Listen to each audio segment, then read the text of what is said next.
compatriotas, son notorios y de conocimiento de ustedes los hechos sucedidos en el día de hoy. Se están creando las condiciones para que el Partido Comunista llegue al poder. Tras una década de regresión y de oscurantismo,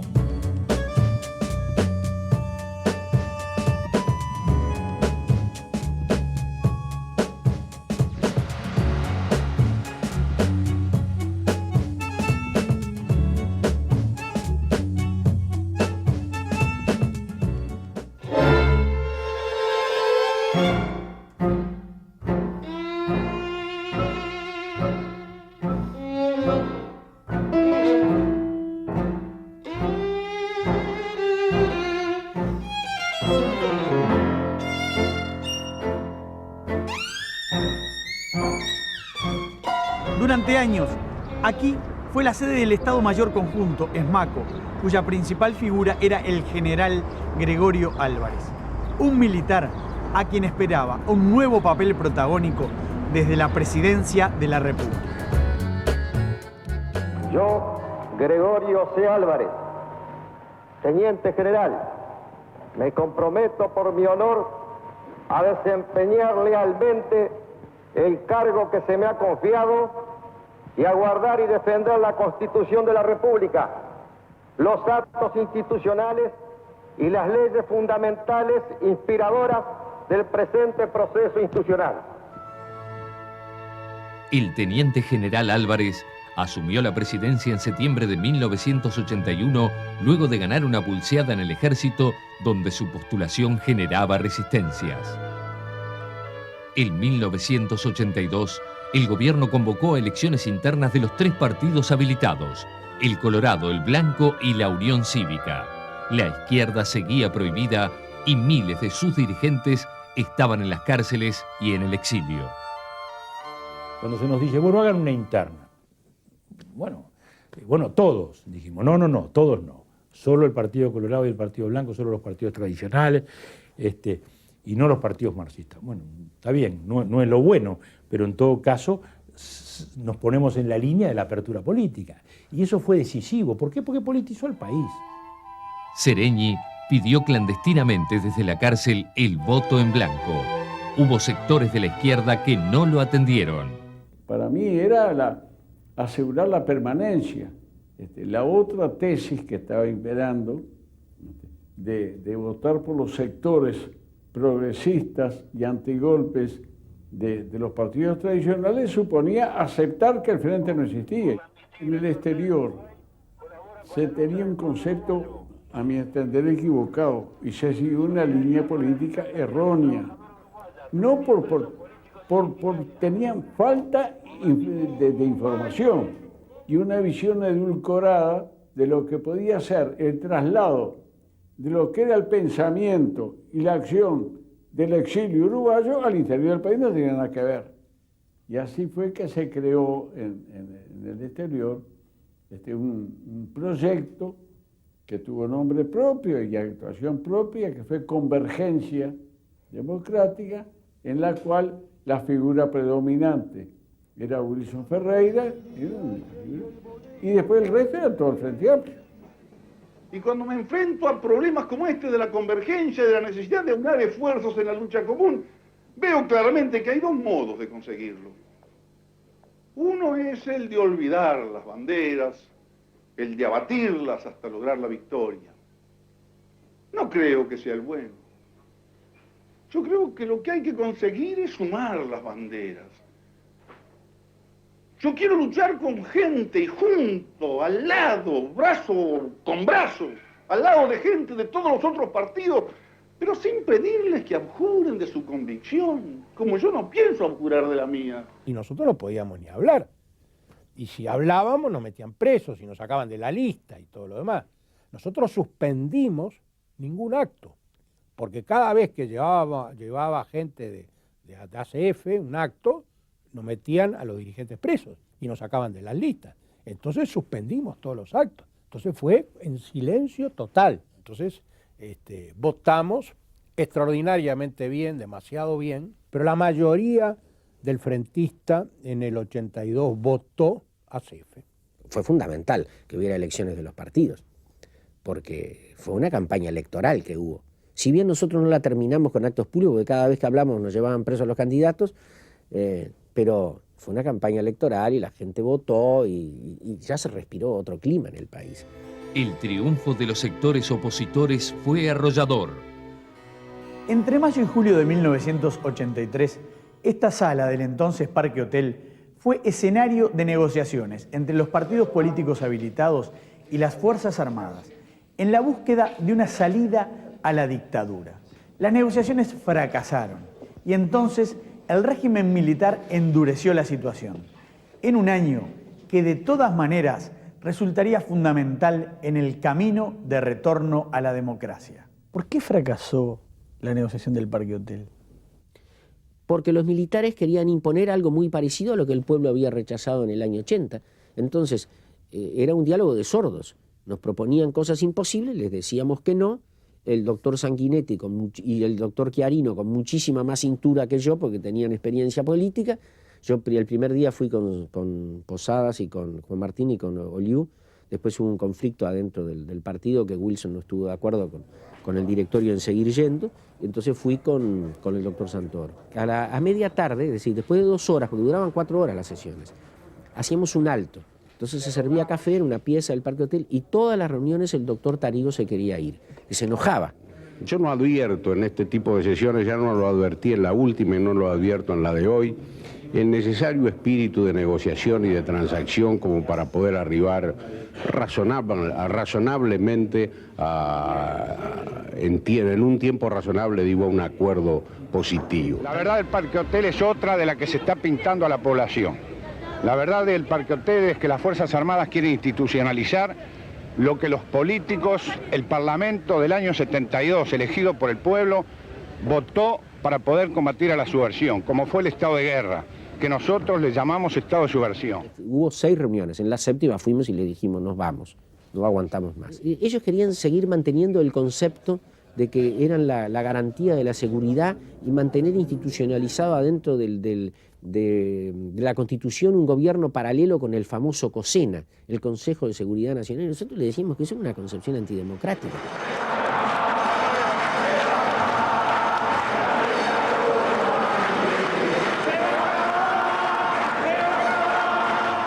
En este momento fundamentalmente lo que me preocupa y veo con mucho dolor y mucho pesar es la irresponsabilidad con que se están manejando algunos dirigentes políticos, que yo me atrevo a calificarla de criminal, en la medida que he podido apreciar a través de uno de los canales de televisión cómo salen a manifestar por la calle, aparentemente en un son de guerra, gritando los estribillos que son característicos de se va a acabar la dictadura militar y que se vayan, que son los más usados por los comunistas, y en lugar de reflexionar, como dijeron, y en lugar de decirle a la población la exacta verdad de lo que ocurrió en el Parque Hotel, están enfervorizando a la gente contra el gobierno y contra las Fuerzas Armadas en algo que puede conducir a cosas muy tristes para el país.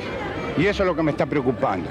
La posición de los militares en aquel momento fue muy dura, a tal punto que en algún momento hasta levantaban un poco la voz, se ponían un poco altaneros y querían imponer ellos una condición de esas negociaciones que conduciera a lo que aspiraban, asegurarse la continuidad en el gobierno del país. Y fuimos notando una tirantez y una hegemonía que querían implantar los militares, que no se hacía nada fácil para avanzar en la conversación. Llegó momentos en que incluso se sintió algún golpe en la mesa de algunos de los jerarcas militares. En mayo de 1983 visitaron el país los reyes de España, Juan Carlos y Sofía, quienes además de cumplir con las funciones protocolares, abrieron espacios a la oposición, reuniéndose con dirigentes proscriptos.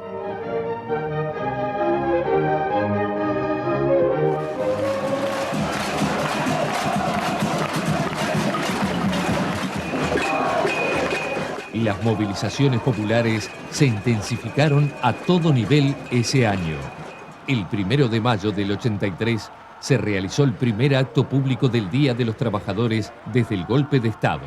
La CNT estaba proscripta, pero fue creado el Plenario Intersindical de Trabajadores, PIT. Los universitarios, con la FEU ilegalizada, organizaron la Asociación Social y Cultural de Estudiantes de la Enseñanza Pública, ASEP.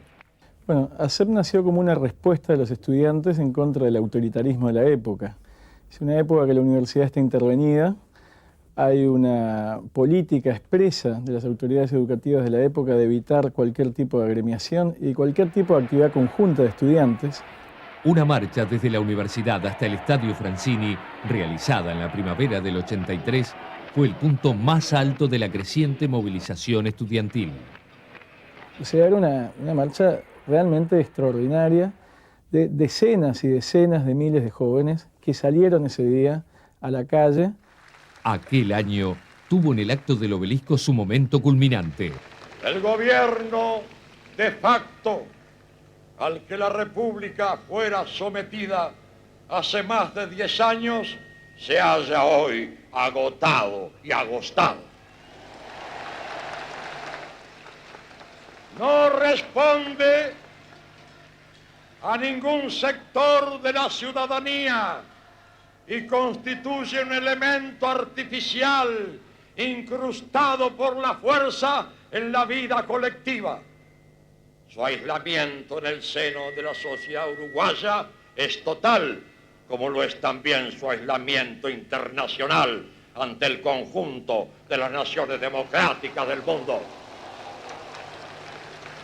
Ese mismo pueblo que dijo no 3 años dijo luego sí 1 año atrás, en otra jornada cívica inolvidable. Sí a los partidos silenciados durante una década y a los políticos injuriados, perseguidos, encarcelados y exiliados.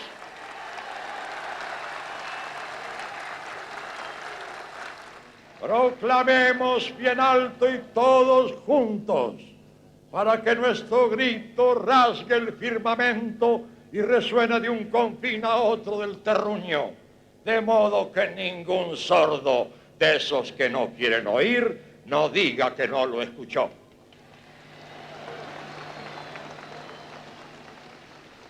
¡Viva la patria! ¡Viva la libertad! ¡Viva la república! ¡Viva la democracia! Este acto es, en verdad, un tercer plebiscito. En el 80, en el 82, en el 83, el último domingo de noviembre de cada año, la ciudadanía ha ratificado su decisión de volver de una buena vez a la democracia. Una palabra tan solo, profesor Pivel. Estamos todos muy emocionados y conmovidos por algo que siempre hemos considerado inconmovible, la democracia uruguaya. Digo que entusiasma, enaltece al pueblo uruguayo, entusiasma a quienes somos dirigentes partidarios y nos hace confiar en la posibilidad de que esto tenga una gravitación inmensa en el futuro del país. Creo que este es un pronunciamiento, creo que este es un plebiscito sin urnas.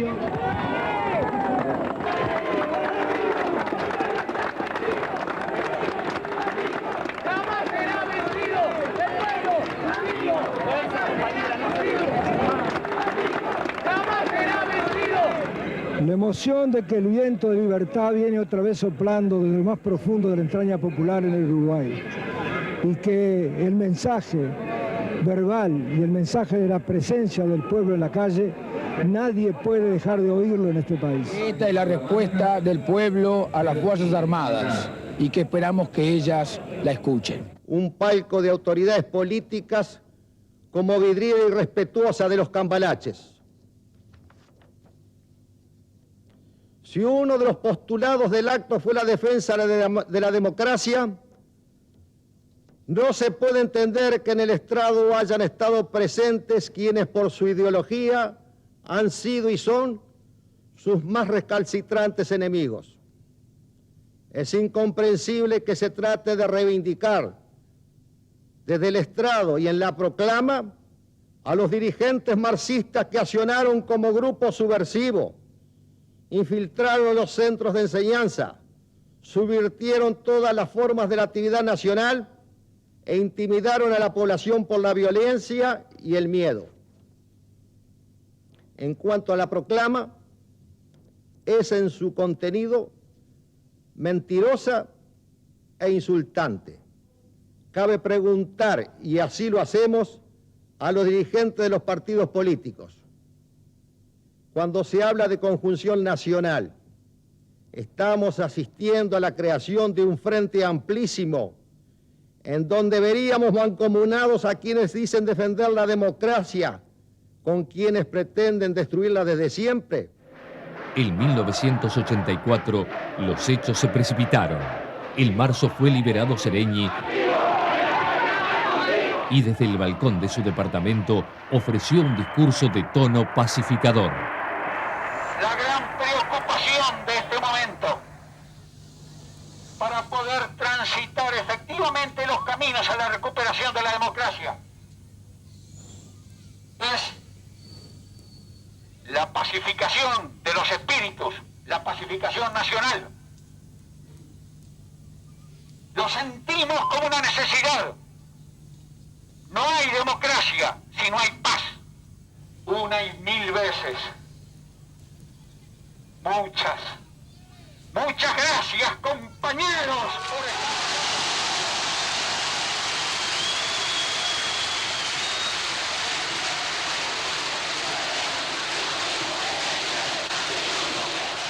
El 16 de junio, Wilson Ferreira desafió al régimen y volvió al Uruguay desde Argentina, que ya había recuperado la democracia en el vapor de la carrera Ciudad de Mar del Plata II.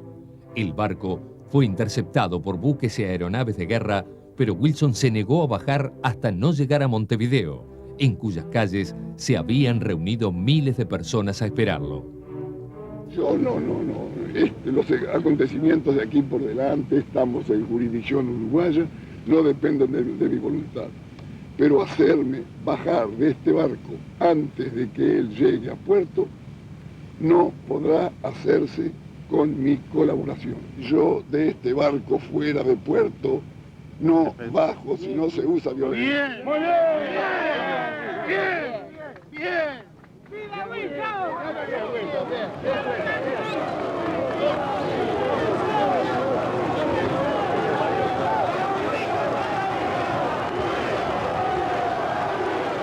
El 3 de agosto de 1984 culminaron aquí, en esta sala del Club Naval de Carrasco, las negociaciones entre los partidos políticos y las Fuerzas Armadas. A diferencia de lo ocurrido en el Parque Hotel, las negociaciones fueron exitosas y abrieron el camino para las elecciones de noviembre de ese año. El gran ausente fue el Partido Nacional, que se negó a participar con Wilson Ferreira Aldunate, su caudillo preso. De esa manera, colorados, frentistas, la Unión Cívica y los militares sellaron lo que desde entonces se conoce como el Acuerdo o Pacto del Club Naval. Entonces, el jefe del ejército, el teniente general Hugo Medina, tomó directamente las negociaciones, junto a los comandantes de la Armada, Rodolfo Invidio, y de la Fuerza Aérea, Manuel Boadas, y desplazó de las mismas al presidente Álvarez, al que algunos señalaban como obstáculo para llegar a un acuerdo. Y el clima ya estaba avanzando por hechos posteriores que fueron aflojando un poco la tensión de los militares frente a los civiles. Caso con concreto, para mí decisivo, fue el gran acto del Obelisco. ¿Nadie de ustedes tampoco planteó el tema de los derechos humanos? No, el tema de los derechos humanos lo teníamos todos en mente. No éramos extraños al tema, por cierto. Sabíamos que había gente que había sido torturada, que había gente que había sido muerta, que había desaparecidos, que no se sabía el destino de los cuerpos de los desaparecidos. Todo eso lo sabíamos. Pero eso era como poner un palo en la rueda del carro para que no funcione. Y nosotros lo que queríamos era salir adelante. Queríamos lograr las libertades. ¿Y hubo algún acuerdo previo entre los políticos de no plantear ese tema o fue tácito? Bueno, lo que pasa, nosotros nos reuníamos, antes de hablar con ellos, nos reuníamos en la casa del apartamento del doctor Sanguinetti, y de allí salíamos directamente para la reunión. Es decir, analizábamos qué se iba a hablar, qué estaba hablándose, qué perspectivas habían quedado pendientes, qué soluciones íbamos a seguir aconsejando o reclamando. Concertamos todo eso. Desde luego que en algún momento sí se hizo alguna referencia de que podía que entrarse después pero siempre confiados en que el gobierno democrático fuera el que tomara de su cargo esa actitud. Había un anhelo general de salir de la dictadura. Entonces uno comprende que la situación de los partidos no era igual. El Partido Colorado prácticamente no tenía problema. Iba a la elección con todas sus fuerzas y con el candidato natural y se terminaba la dictadura. El Frente Amplio tenía el problema de toda la gente, los militantes que estaban presos, los exiliados, es decir, quería volver a respirar. Y el Partido Nacional estaba en otra situación, con Wilson preso. No podía decir que sí. Entonces allí se produjo un distanciamiento y bueno, se salió de esa manera que después aquellos polvos trajeron los lodos, porque no se aclaró qué pasaba con los militares, ¿no? Aquello de subyacente y sobrevolante, ¿no? Esa expresión de sobrevolando y subyacente es correcta, se planteó por vía indirecta, a través de un texto en el cual se pretendía extender la jurisdicción de la justicia militar. No se decía para qué, ni se discutió para qué, pero todos sabíamos de lo que estábamos hablando, que era que esos temas pertenecieran a un ámbito castrense, que se mantuvieran en un ámbito castrense. Este tema de la conveniencia de no plantear explícitamente lo de los derechos humanos para evitar una confrontación estuvo conversado, digamos. Entre nosotros, obviamente que sí.